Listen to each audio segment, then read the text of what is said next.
correct posture to sit in for meditation. And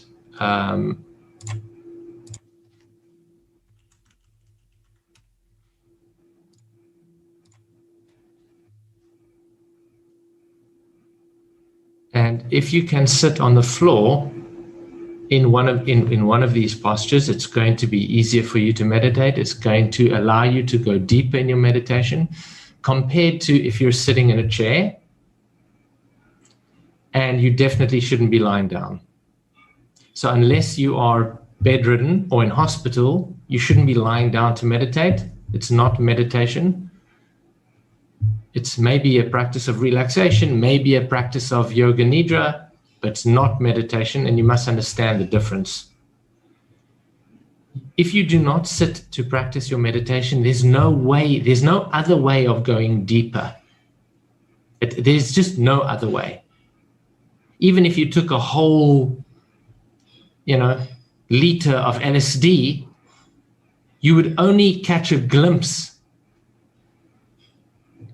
of what that means, of what it is. But you wouldn't be meditating. So the glimpse of this momentary experience of insight or Turiya or Satori or enlightenment is only half or part of enlightenment, of awakening. The training and the practice of your meditation is the true enlightenment. It's where you actually become what that insight showed you. So it's one thing having an insight and going, aha, wow, this is amazing. It's a whole nother thing to become that. And that is the training and the practice that never ends. But if you're not meditating every day, you can't hope to reach it. It's not possible. So you need to discipline yourself. You need to discipline your mind. And the only way to do that is to actively sit, even if you say, well, my meditation gets me nowhere.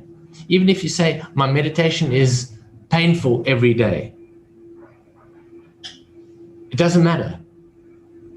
It's a good meditation if you're sitting.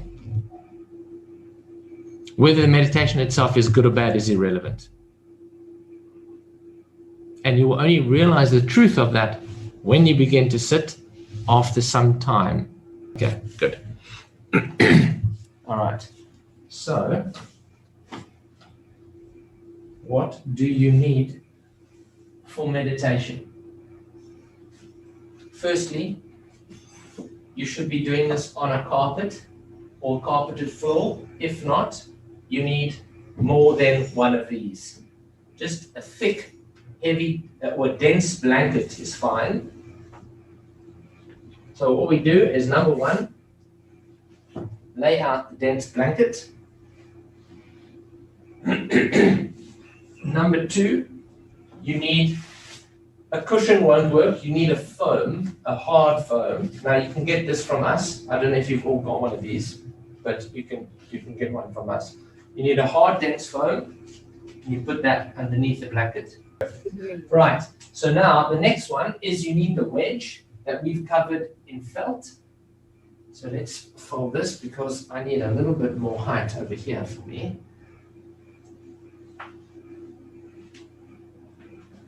Right. And now,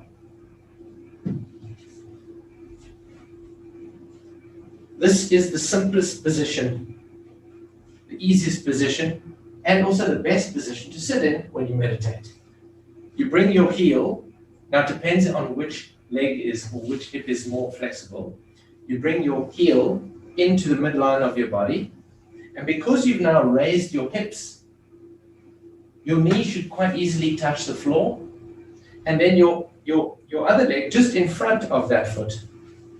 And you sit in a position, so now you must pull the flesh of the buttocks backwards so that your pelvis is tilting forwards enough so that when you sit up straight, there is no strain in sitting.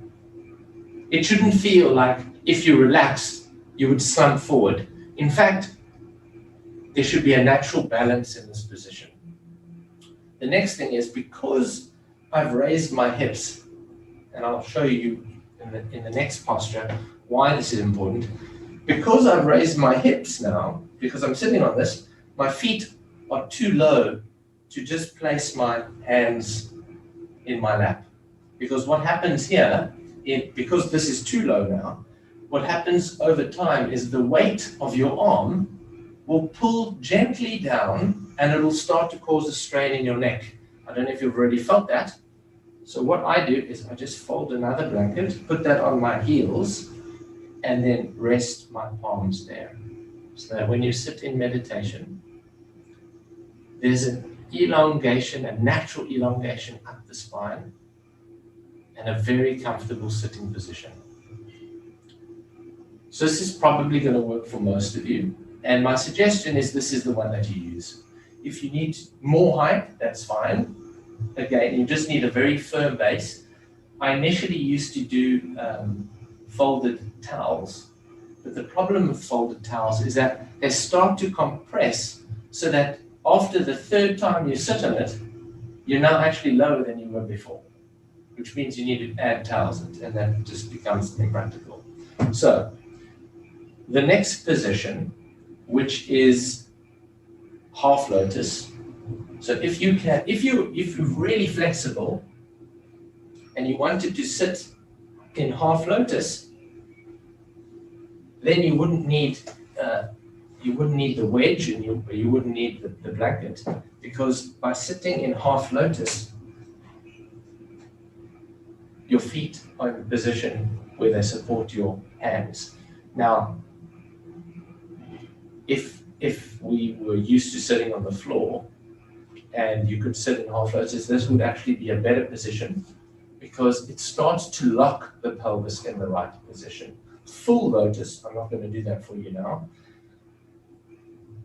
would make an even more steadier base. And the reason why you want a steady base is, let me now sit back in my position, is because when you're sitting in your meditation and you start to go deeper and deeper, you start to let go even further, what happens is that your awareness either is going to be on holding your body up in a position, or you're going to have use of that awareness to go deeper. So let's say you were lying on your back. You would be able to let go of the body completely. But what would happen is you'd let go of the body so much that you would drift into a deep sleep space. Now, you might be semi-awake in that, but you won't be completely awake. Because what the aim of meditation is to bring that deep level of awareness into this dimension. Whereas when you are in Yoga Nidra, you're going into that deep level of awareness, but with no real connection to here. And so there might be moments of awakening and insight and restfulness, but it won't be awakening fully. So that is another reason why you must learn how to sit in meditation. The other is when you find this position and you find that each vertebra and your neck is balanced and your head one on top of the other, you will begin to find an inner experience of dynamic balance. That also adds energy or adds momentum to your practice. So